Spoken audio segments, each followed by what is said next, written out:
Chapitre 15. Annorin et Gunshi étaient seuls au milieu d'une armée d'ennemis. Leurs 3 amis avaient disparu. Pour le moment, ils essayaient de n'avoir l'air que d'une gigantesque arme de siège avec une tête de mort accrochée à son sommet, mais ils n'y parvenaient pas. Les runes organiques qui couraient partout sur la charpente d'Annorin luisaient et attiraient des regards curieux. À ce qu'ils avaient cru comprendre, ils allaient être examinés par les mages et les techniciens de l'arrière-garde. Un soldat était resté de faction à leurs pieds. Ils avaient été rattrapés et dépassés par l'armée qui les talonnait. De son point de vue surplombant l'immense forêt, Gunshi avait observé le défilé militaire qui avait duré des heures. L'un comme l'autre avait essayé d'avoir l'air le plus naturel possible pendant tout ce temps. Annorin avait ressenti tout du long l'envie de s'étirer la charpente. Bien qu'il s'en soit abstenu, il émettait parfois des sons de boiserie. Ses couinements de cheville devenaient de plus en plus fréquents et attiraient des regards suspicieux. Il craignait d'entamer une revenance. Or, le moment et le lieu, soit au milieu d'une armée de fanatiques des forces de l'Élysée, n'étaient guère appropriés. Et pour une armée, c'en était une, impressionnante. Il s'agissait de la plus grosse concentration de troupes que Gunshi ait vue de toute son existence. Les informateurs et stratèges du magistère étaient complètement à côté de la plaque. Rien n'arrêterait jamais une telle invasion. Pendant toute une journée, Gunshi avait assisté au défilé de bataillons entiers, de paladins et d'angelots explosifs, mais également des espèces que l'on croyait presque éteintes et qui étaient pourtant alignées par dizaines, anges et hauts elfes, chevauchant des licornes. Il y avait enfin des races inconnues de Gunshi, blanches, immaculées, scintillantes, elles transpiraient la magie. Ce qui surprit le plus Gunshi était la présence de machines en nombre, des charrettes mécanisées qui crachaient des panaches d'épaisses fumées, étaient capables de rouler seules sans être tirées par des bêtes, le tout dans un vacarme épouvantable, dénué de magie.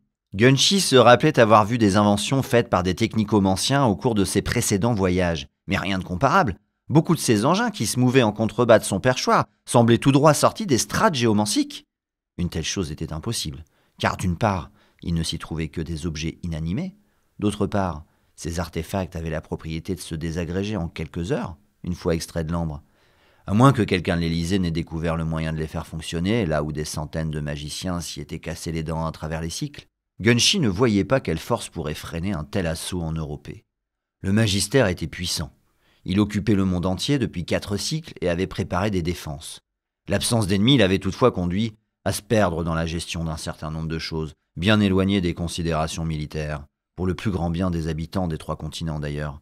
Jamais on n'avait connu époque plus prospère et tolérante. Tout risquait maintenant de changer. Alors oui, les créatures dites maléfiques avaient dominé le monde pendant très longtemps, après plusieurs siècles de guerre.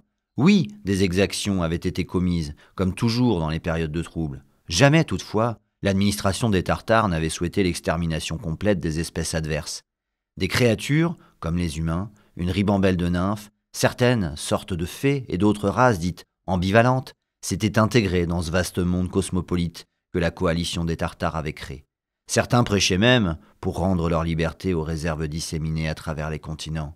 Rien que chez les vampires, il y avait eu de grosses évolutions afin de mieux maîtriser une croissance démographique parasitaire, éthiquement contestable du fait des conséquences de leur régime alimentaire. Il existait maintenant des coopératives humaines qui commerçaient librement du sang de qualité, des sociétés qui rémunéraient les dons de sang, mais tous ces changements prenaient du temps, car tout était une histoire de rentabilité. À l'opposé, certaines espèces étaient viscéralement intolérantes. Ainsi, il était impossible d'essayer d'avoir une conversation sur ce point avec un ange, par exemple. Vous n'aviez pas l'occasion d'ouvrir la bouche que vous étiez jugé, transpercé, puis réduit en un petit tas de cendres. À noter que n'évoluaient en ange que les angelots qui avaient été martyrisés au moins 1000 fois. Or, subir 1000 fois le traumatisme de la mort ne rend pas très sain d'esprit. Gunshi se rappela cette strophe d'un poète orchoir, écrite après la 3e invasion élyséenne. Les anges crachent des trompettes de charnier. Par mes bouches aveuglées s'écrie la cruauté. Transpercée, éblouie de bonté, ma famille s'est consumée.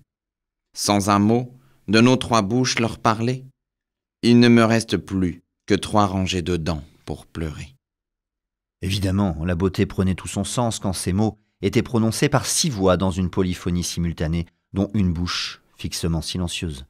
Malgré tout, il transparaissait une sourde terreur des anges, inscrite au plus profond d'une espèce pourtant réputée pour sa sauvagerie et ses carnages, et pas vraiment prompte aux rimes non alimentaires. Un âge de ténèbres s'annonçait dans la lumière, accompagné de l'intolérance des justes. À part quelques espèces profondément mauvaises, nul ne choisissait de naître parmi les Tartares ou l'Élysée. On retrouvait souvent des individus d'un même peuple dans chacun des deux camps antagonistes. À l'avenir, seuls les plus rusés ou les plus fortes des créatures pourraient survivre à la politique d'épuration qui avait dû commencer derrière les lignes de front.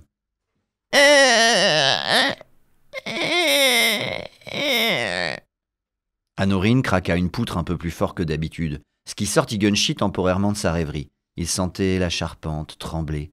Anorin tentait de s'en empêcher. Il faisait l'équivalent pour une construction en bois de serrer son rectum pour un être organique, en vain.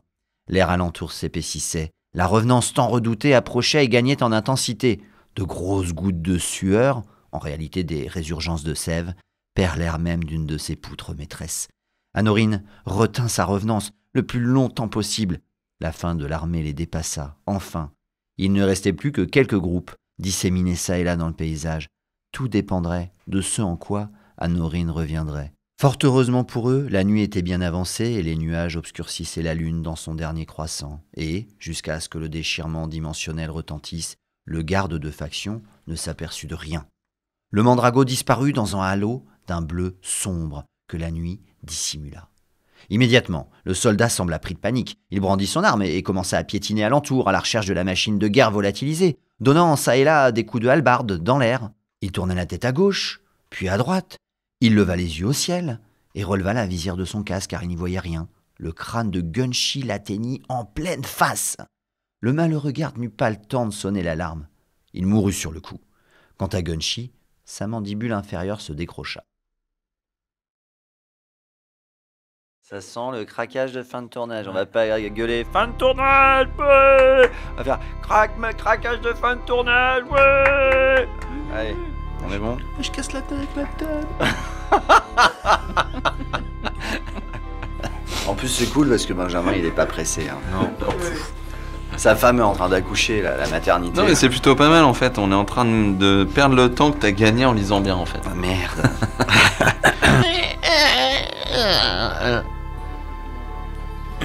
Alexandre, s'il te plaît. Hop, torché. Hop.